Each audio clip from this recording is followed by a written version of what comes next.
Bakit ba sa panahon ngayon mas madali na lang magloko kaysa magsabi ng totoo? Bakit ba umaabot sa punto na kailangan pa natin magsinungaling sa mga partners natin?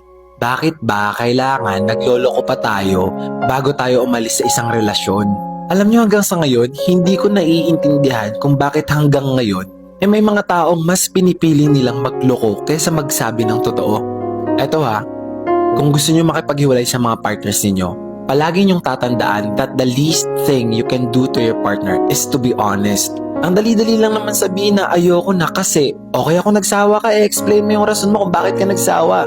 Bakit kailangan pa umabot sa punto na kailangan mo pang lokohin yung isang taong nagmamahal lang naman sa'yo?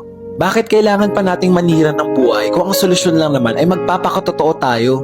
I'm not gonna come clean kasi ako rin naman minsan nahihirapan ako magsabi kung ano talaga yung totoo sa akin. Pero ibang usapan na kasi kapag may ibang tao nang involve, lalo na yung mga taong ang